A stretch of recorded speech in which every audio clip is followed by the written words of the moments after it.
हमारे देश में ही 12 और 13% पे इंफ्रास्ट्रक्चर करना पड़ता है। How we can reduce the cost, ये प्रश्न है। फॉरेन कंट्रीज में अनेक देश है कि जो हमको डॉलर में येन में पैसे देने के लिए तैयार है।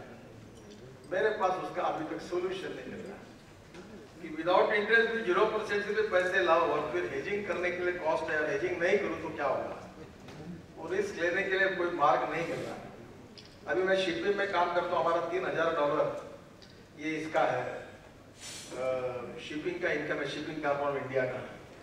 तो मैंने कहा कि इसको करो कि हम लोग एक नॉन बैंकिंग फाइनेंस कंपनी बनाए और ये 3000 करोड़ का जो डॉलर का इनकम है इसको हेजिंग ना करते हुए इंडियन रुपीज में हम अपने इंफ्रास्ट्रक्चर में खर्चा करें और डॉलर में उसको वापस करें, तो हेजिंग करने की जरूरत नहीं। मैं कोशिश कर रहा हूँ कि ये इंटरेस्ट कॉस्ट कैसे कम हो सके और मुझे लगता है आने वाले समय में इसमें मार्ग निकलेगा। जैसे जैसे इकोनॉमी मजबूत होगी और डॉलर की तुलना में रुपए भी मजबूत होगा तो इंटरेस्ट कॉस्ट कम होगी। हम सब एक्सपेक्ट कर रहे हैं फाइनेंस मिनिस्टर से कि वो निश्चित रूप से इसके बारे में सोच रहे हो, कुछ अच्छा निर्णय निकलेगा। तो इंटरेस्ट कॉस्ट कम की। हमने दूसरी बात इंपॉर्टेंट की cost of construction and quality of construction. ये जो बिटुमेन रोड बनते थे इसके लिए हमने सीमेंट कंक्रीट रोड बनाने का निर्णय किया। और आप इंडस्ट्री में भी मैं आपको दोष नहीं देता, जैसे मैंने घोषणा की कि हम रोड सीमेंट कंक्रीट के बनाएंगे वैसे 300 रुपए की बैग 350 रुपए पे चली गई। और मैं जब उनको पूछता हूँ कि कारखाने तो सब मतलब ये नेचुरल इफेक्ट है 350 रुपए। और मैं भी समझता था कि ठीक है ये ऐसा है। मैंने जितने फैक्ट्रीज को कहा था जो 30-40% उनकी लिस्ट निकाली और सीमेंट इंडस्ट्री को वालों को बुला मैंने कहा मैं तुम्हारा 100% प्रोडक्शन खरीदता हूँ, रेट क्या दोगे बताओ। बोले 125, 250।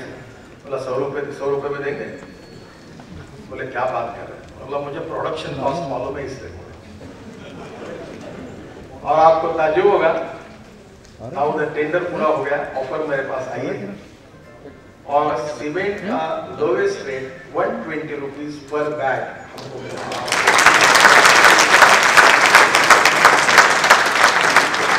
और उसमें बड़ी बड़ी कंपनी है, जेपी सीमेंट का है, 17 सीमेंट फैक्ट्री होती है, सज्जन जिंदल जी का वो अलीबाग में वो है। और उसमें 120 रुपए पर बैग में टैक्स अलग है और ट्रांसपोर्ट कास्ट अलग है और कैश एंड कैरी सिस्टम है। पहले पैसा देना पड़ेगा, बाद में सीमेंट मिलेगा। उन्हें करप्शन के लिए कोई मौका नहीं, कॉस्ट कम है। और कॉस्ट अगर सीमेंट की कम होने से कारण बिटुमेन रोड और सीमेंट रोड की जो कॉस्ट है उसमें 18% बिटुमेन रोड से सीमेंट रोड सस्ते है और 100 इयर्स कोई मेंटेनेंस नहीं। मैं आपका दिल्ली का रिंग रोड अभी टेंडर ऑफर आई है और एक 15 दिन में हम के आज से 5000 करोड़ का दिल्ली का रिंग रोड है और पूरा सीमेंट कंक्रीट का है। और ये आधा रोड पूरा हमारे तरफ का आधा रोड मैंने मीटिंग बुलाई थी, हरियाणा और दिल्ली सरकार मिलाकर मुख्यमंत्री को भी बुलाया था। वो थोड़ा सा 2009 से अटका हुआ मामला है, पलवल वगैरह की तरफ से, I don't know the general, वो थोड़ा अटका हुआ काम है। तो मैंने उनको कहा कि आपको नहीं करना है तो मैं वो करने के लिए तैयार हूँ, library give it to me. उन्होंने 15 दिन की मदद मांगी है। अगर ये पूरी दिल्ली की रिंग रोड अगर हो जाएगी तो आपका दिल्ली का ट्रैफिक का प्रॉब्लम 50 to 60% निकल जाएगा। और मैं इसके तरफ ध्यान दे रहा हूँ। रोज एयरपोर्ट पे आकर मुझे भी झटका पड़ता, 1.5 घंटा लगता, रोज मैं वहाँ अटक जाता हूँ। रोज याद कर दो ये कब रिंग रोड होगा। बिकॉज इसके लिए भी आप लोगों ने आग्रह करना चाहिए। ट्रैफिक रिसर्च रोड ऑर्गेनाइजेशन है और ट्रैफिक इंजीनियरिंग ये सब्जेक्ट है। मैंने एलजी को, एलजी साहब को भी कहा है कि आप दिल्ली का एक traffic research road organisation, government organisation है, उससे स्टडी कर कि कहाँ क्या करना है। और इसलिए स्वाभाविक रूप से रोड सेक्टर में बहुत अच्छा है। और हमने और एक अच्छी बात की जो इन्वायरमेंट के हिसाब से है, हमारे जो ऑयल स्लैग है, स्टील इंस्टीट्यूट ऑफ इंडिया के चेयरमैन साहब को आज हमने अवार्ड दिया। मैंने उनको कहा कि हमारे स्टील आता है वो इम्पोर्टेड आता है और मैंने कहा ये मैंने बहुत लोगों को इंडिया में मेक इन इंडिया ये पूरा हमारे यहाँ बनना चाहिए। तो इनके यहाँ से जो ऑयल स्लैग निकलती है उसमें इंडियन इंजीनियर ने ऑस्ट्रेलिया में बहुत अच्छा काम किया। ऑयल स्लैग से एयर स्ट्रीम बने, रोड बने, कॉन्क्रीट में यूज किया गया और ये बहुत बड़े प्रमाण पर पड़ा। आपके यहाँ भी होगा। तो तो एक तो मुझे एक ने कहा कि फ्री ऑफ चार्ज दे रहा हूँ, काफी लोगों को मैंने फुकट पे मांगा है, फुकट में क्योंकि उनकी जगह खाली होगी, हमें उनके ऊपर एहसान करें उसको खा उससे अभी फिर हमारे रिसर्च रोड ऑर्गेनाइजेशन ने, टेक्निकल ऑर्गेनाइजेशन उसको वेरीफाई किया। अब वो रोड में 4% उसकी सैंड और तो उसका यूज होगा तो कॉस्ट ऑफ कंस्ट्रक्शन और खाली होगी और कम से कम हजारों माइल्स पहाड़ खोदने की जरूरत पड़ेगी। और आपने उसको नोटिफिकेशन निकाला है और वो उसको यूज करने की अनुमति दी है। आप दिल्ली में भी अगर कहीं है तो कॉपर स्लैग, ऑयल स्लैग है, उसको यूज करिए। एनवायरमेंट पॉइंट ऑफ व्यू मिट्टी निकालने की जरूरत नहीं पड़ेगी। तो हमारा पहला मोटिव होता है how we can reduce the cost and maintain good quality. तो कंक्रीट रोड भी बन रहे हैं और ये भी बन रहा है। दूसरा, टोल के कारण लोग त्रस्त हैं।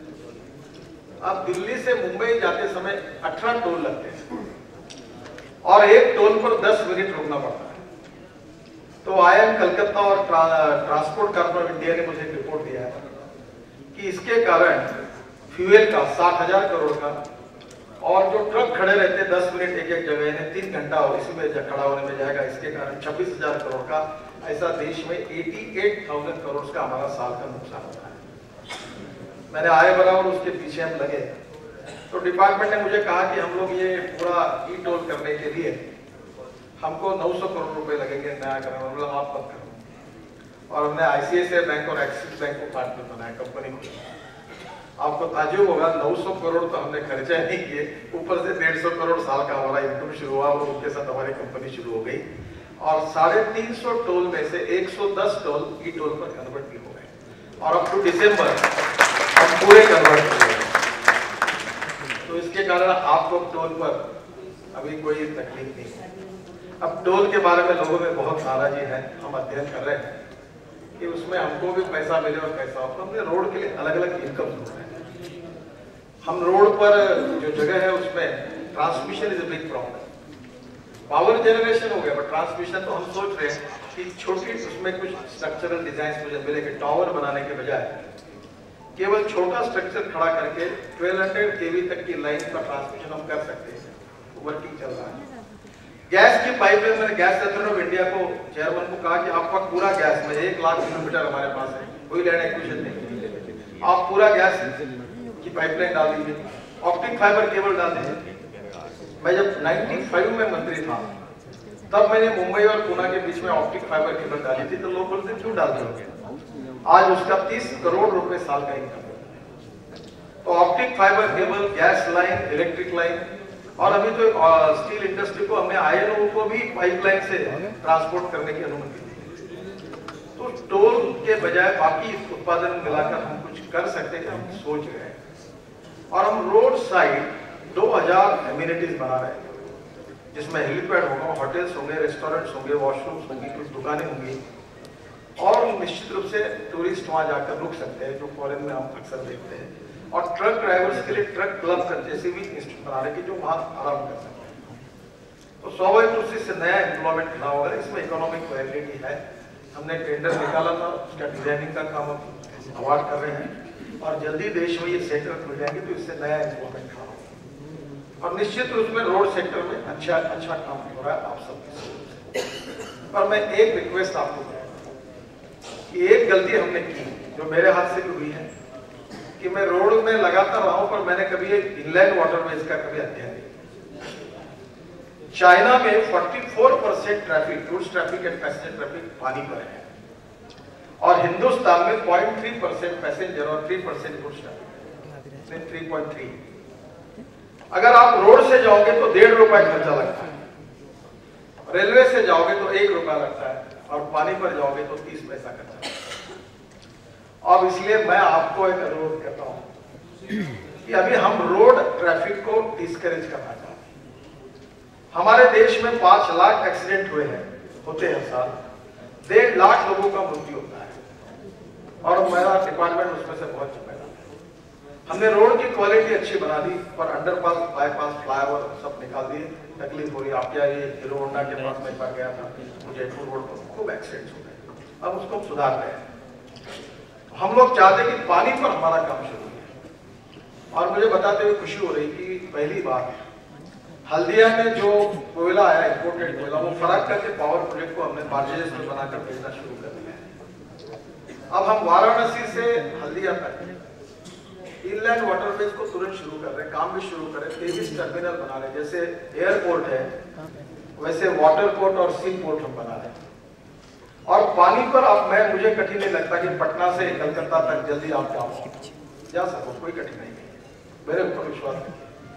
और इसके लिए हम टेक्नोलॉजी को मेक इन इंडिया के इसमें जा रहे हैं, और इसमें हमारे पोर्ट्स पे जो आया हुआ जो सामान है इसको हम लोग किस प्रकार से पानी पर ले जाए, और इसके लिए हमने 4 बातें हम लोग कर रहे हैं। पहली बात तो हमने सी प्लेन, पानी पर उतरने वाले हवाई जहाज को अनुमति दे दी है। कोई भी गांव में 100 मीटर की वाटर बॉडी तो सही है, एयरपोर्ट की जरूरत ही नहीं है। एयर स्ट्रीम से उड़ेगा, पानी पे उतरेगा।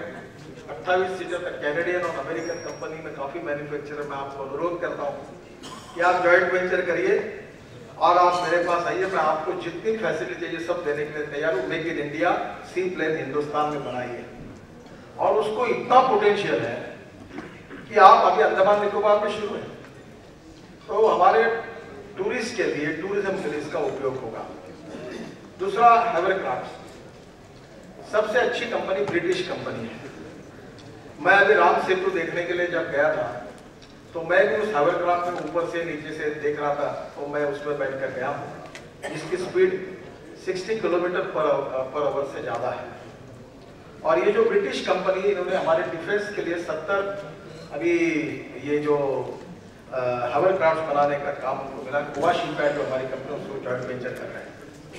तो मैंने उनको कहा कि आप आइए, और उन्होंने कहा कि आपको मैं पोर्ट में जगह देता हूँ, हमारा कोचिन शिपयार्ड है, आप जॉइंट वेंचर करिए।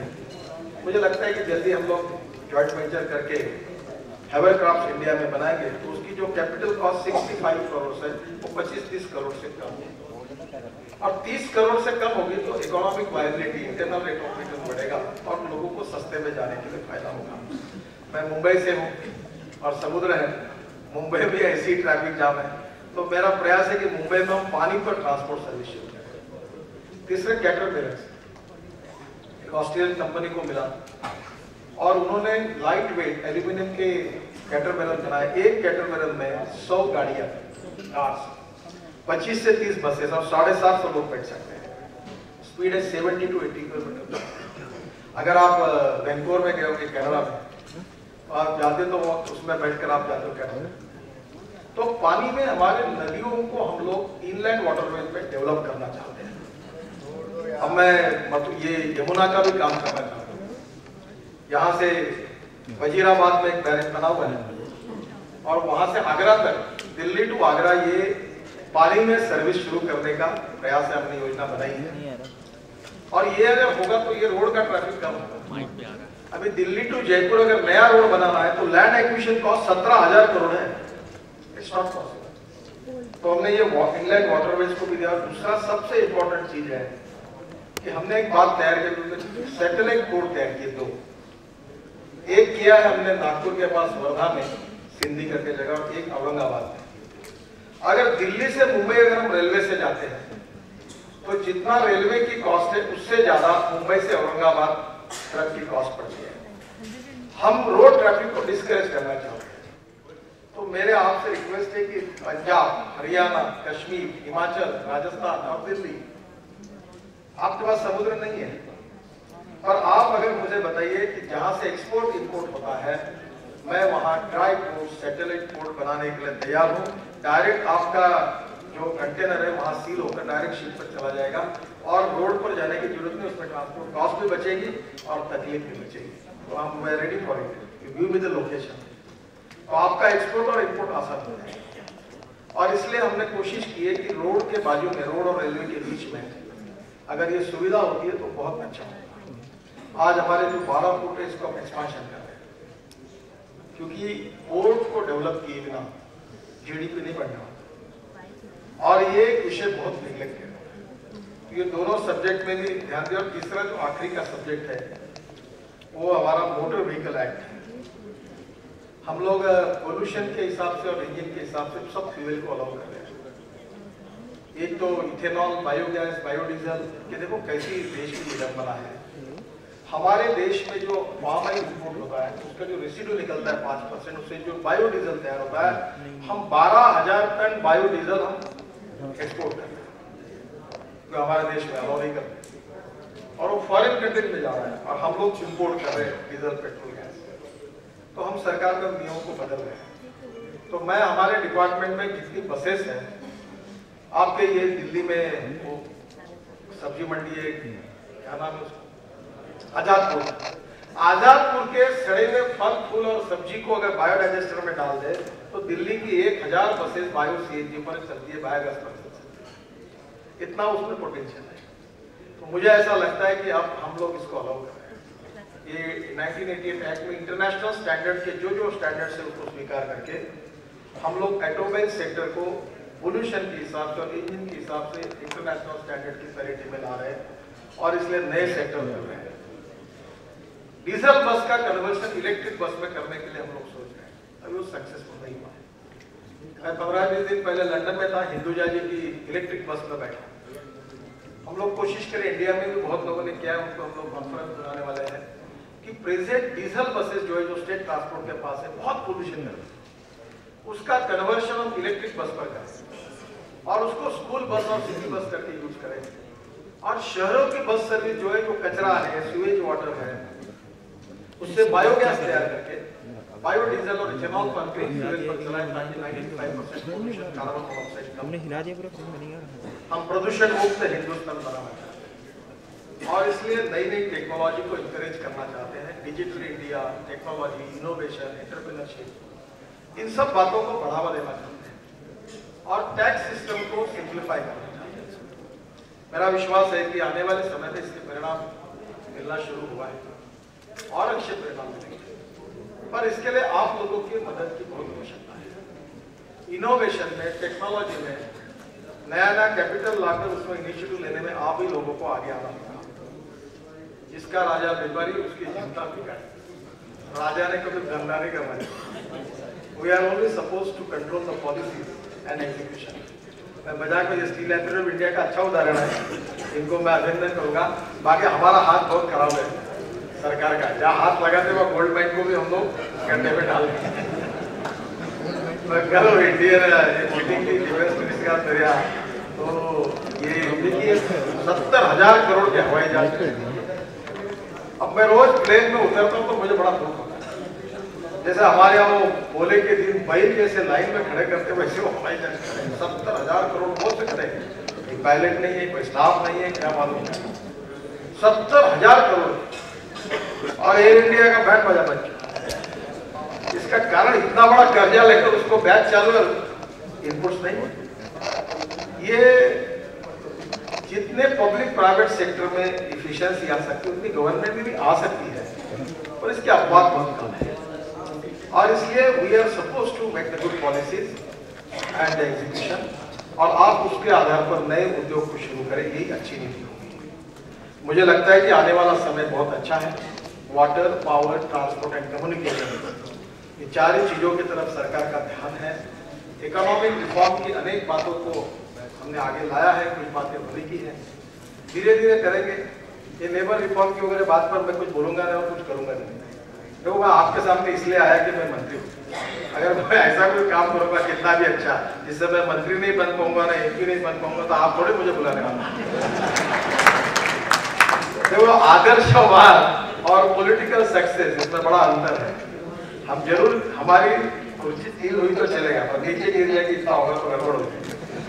तो I understand your eagerness about it, but सब टाइम पॉलिटिकली उसको इम्प्लीमेंट करने में बहुत कठिनाई होती है। लोगों को साथ लेकर चलना, सक्सेस स्टोरी भी चाहिए ना, लोग नहीं रहेंगे तो क्या होगा। अगर ये, इसलिए पॉपुलर पॉलिटिक्स में we find out the way out between the line, कि हम भी टिके रहे, काम भी होते रहे। तो आपके कुछ सुझाव आपके लिए बहुत अच्छे हैं, हम उस पर पॉलिटिकल भाषा में सहानुभूति पूर्वक विचार करेंगे।